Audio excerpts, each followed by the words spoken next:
Olá, hoje nós vamos falar do texto narrativo e a sua estrutura, os elementos que vão compor a formatação do texto narrativo. Sabemos que narrar nada mais é do que relatar fatos, acontecimentos.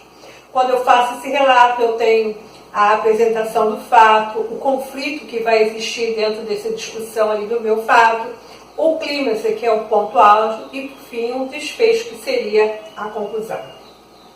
Os elementos que fazem parte da narrativa, começamos por os personagens.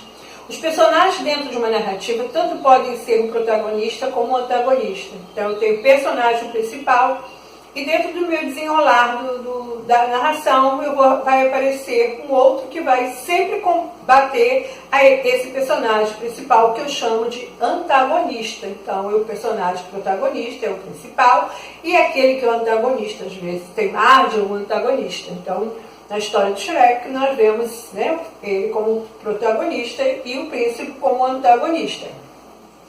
O tempo, ele pode ser cronológico ou psicológico. O tempo cronológico é o tempo coletivo, é aquele tempo estabelecido por mecanismos, por expressões, que para todo de consenso comum sabemos que dá ideia de tempo. Quando ele fala, na segunda-feira voltou, segunda-feira estabelece a ideia de tempo. Ontem, em 1922, sempre estabelecendo a ideia de tempo, então é um tempo real, é o que está acontecendo naquele momento ali de realidade que ele está passando.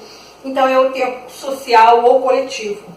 Diferente do tempo psicológico. O tempo psicológico ele vai estar associado ao tempo do indivíduo. É a memória do indivíduo, é o flashback que ele faz, ou é aquela contraposição do vai e vem do tempo.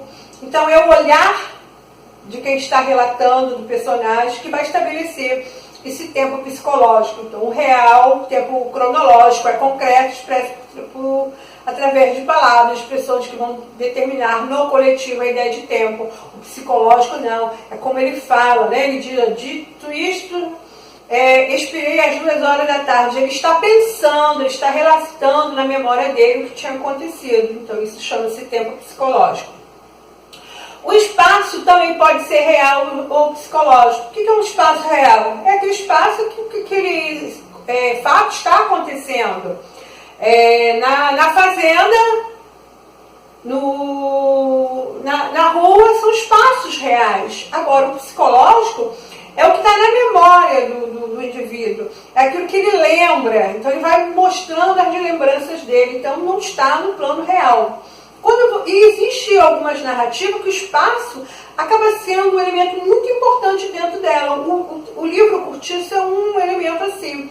Ele é personalizado. Quando eles deram 5 horas da manhã, o Cortiço acordava. Veja bem, o Cortiço, ele passa a ser um personagem, embora seja espaço, e que ele vai despertar, ele está personificado. Isso aí eu posso chamar de um espaço psicológico. É o autor que está trazendo esse espaço dentro da memória dele. O enredo. O enredo representa as ações, o movimento do personagem dentro daquele contexto. Ele pode ser centrado em um conflito. Normalmente há um conflito. É aquele conflito principal e os conflitos secundários. E esse enredo pode ser linear ou não, ou seja, ele pode seguir uma linha reta, contando aquele conflito central, e ele vai seguindo, né, dando uma sequência ao desenrolar desse conflito. Ou não. Ele pode inserir dentro desse desenrolar do conflito outros conflitos secundários e acaba não tendo algo linear. O foco narrativo. O foco narrativo é como é narrado aquela história. Ele pode ser em primeira pessoa, ele pode ser em terceira pessoa. E eu tenho o narrador, que eu chamo de observador, que é aquele elemento que narra a história, que vai contar a história.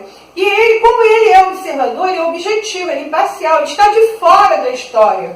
Logo, ele vai narrar em terceira pessoa. Ele não vai emitir ali nenhuma sugestão do pensamento dele. Ele vê e relata.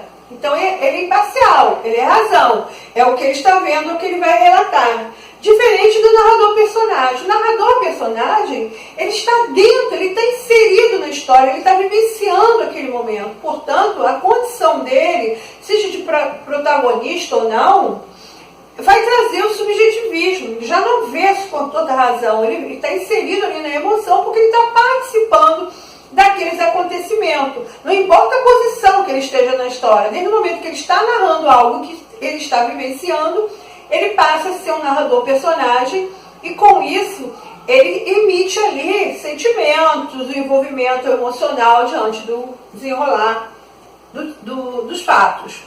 E tem aquele narrador que é onisciente. Ele pode estar participando ou não, mas é como se ele soubesse tudo do personagem, é como se ele estivesse dentro do personagem.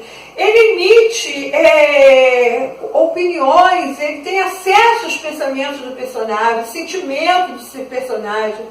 Quando ele fala ali, olha, não disse mais nenhuma palavra sobre o assunto a caminho do quarto onde foram se deitar.